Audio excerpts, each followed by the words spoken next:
And here are some of the steel slats that the president's been talking about right here.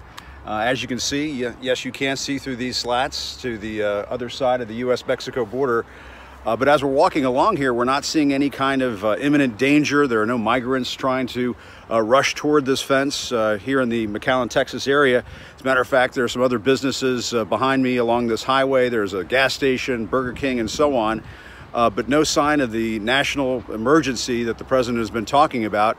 As a matter of fact, it's pretty tranquil down here.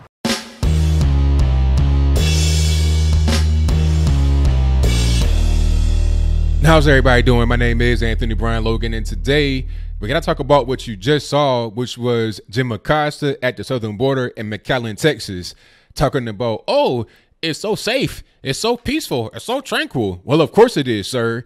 You're at the border with a wall. That's what Trump wants all across the whole southern border, for it to be nice, for it to be peaceful, for it to be tranquil, to have no illegals trying to bum rush it, jump over it, go through it, et cetera, so on and so forth. Now, I know you've seen the picture of the border wall prototype that had been sawed through, but let's just think for a moment. What kind of power tool is going to be able to saw through steel? I mean, I don't really know. There have been buildings that have been on fire, like totally engulfed, big skyscrapers that had these big steel beams that were not damaged. I won't go down the whole 9/11 road, so I digress, but you understand what I mean. Steel beams are meant to withstand a lot of force, a lot of pressure. What kind of saw did you have that cut through the steel beam? I don't really know. Whatever it is, you probably can't just put that in your backpack. I mean, what kind of battery is going to be strong enough to cut through steel? You probably had a power tool hooked up to an outlet, probably some 240 volt outlet. You know, an extremely powerful tool is not going to be readily available for 99.99% of people that are trying to cross the border, especially if they're on foot or something like that. You're going to need some kind of vehicle like a big Charger, F-150, F-350, Toyota Tundra, something big that has an outlet in the back, and then the tool necessary to be able to saw through it. And even if you get through the steel like they had in the picture, you still got to be able to put a human being through there. So you got to make several cuts in the steel. How long is that going to take? What kind of power is that going to take? By the time you get done trying to make one cut, the Border Patrol is going to be right on you. They're going to have drones in the sky, cameras all on it. You sitting there just out in the floodlights being looked at. They can just go out to you immediately and say, stop doing what you're doing. You're destroying U.S. government property. We're going to arrest you. We might shoot, whatever the case may be. So the whole thing about you can saw through it is just total bogus. It's not realistic. Go to where they actually have the wall, and you'll see anybody trying to saw through the steel, anybody trying to bum rush it, anybody trying to climb over it if it's high enough.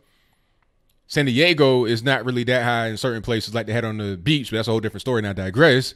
But my point is that if you have a wall, it works. I've been to El Paso. I've seen the wall with my own two eyes, and the wall wasn't even that tall. You could almost call it a fence. It was tall enough to where you couldn't just hop over it, but it wasn't like this big, gigantic thing you could see from space. It was big enough. It's effective, and that's what really matters the most.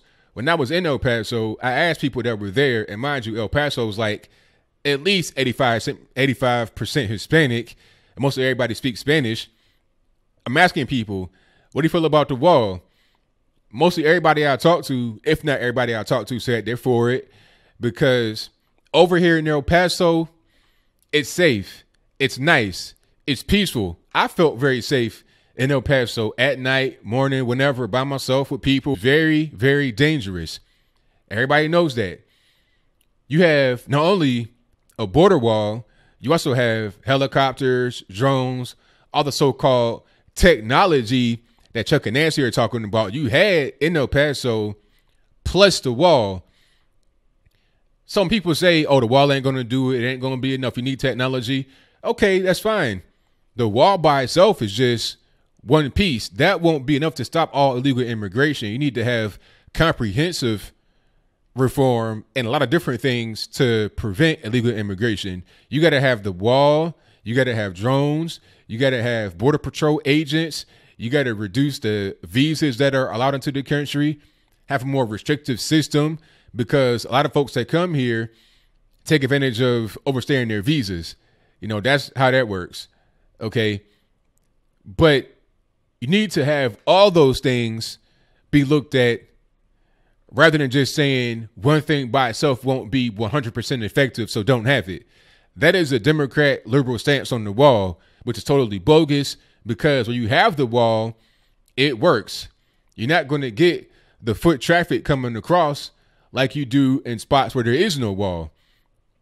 People that are coming up to the border, the so-called caravans, where are they going to go? Are they going to go to where the wall is and try to cut through with a saw and the back of their non-existent F-850? Or are they going to come straight through where there's no fence, no wall, no agents, no nothing? They can just come straight across and then do whatever they want to do in the country. Which one are they going to do? Let's use our brain and use common sense here. They're going to pick the path of least resistance, which is why in towns where you have the wall, it's much safer. But back to the whole El Paso Juarez thing. El Paso is very safe, very nice, all good. Right across the border, it's almost the same city, really, if you see it on the map. But right across the border in Juarez, very dangerous, not a safe place to be. I was hearing stories about people getting put into canisters of acid, people's family members coming up missing, a lot of crime, a lot of violence. I was hearing about shootouts that would be so violent in Juarez that some of the bullet casings would come over the border and it would land right on the campus of UTEP. So, I mean, let's just put things in perspective. If you can have a very dangerous town isolated to itself away from the U.S. when it's right across the border, separated by a wall, obviously it's very effective. That's why, Jim Acosta, you were able to be in Texas chilling with no issues with the steel slats. Okay? So that is pretty much all I got to say. What say you? How do you feel about the wall in general? Should it be the steel slats? Should it be the concrete? How about kind of a hybrid, steel slat, concrete? In Texas, I've seen different ones. I've seen like the Jersey wall type thing, the concrete kind of foundation with the steel slats. In El Paso, they have steel slats with fencing going pretty high. So you can't really do too much. And then there's like 2 rows of it. So if you get past one barrier, you're going to be really visible in the center between the first barrier and the second barrier. That's the way that we should have it on the border. It'll absolutely reduce crime. Would it stop all crime from happening? Would it stop all illegal immigration? No, but it will most certainly put a dent in it, as Jim Acosta was able to see. And before I close out, I just want to thank Jim Acosta for giving us a great commercial for the border wall. Borders work, walls work. You are evidence of it. But whatever your comments are, please let me know in the comments below. And that's all I got to say for this video. If you like what you heard, please comment, rate, share, and subscribe. Peace.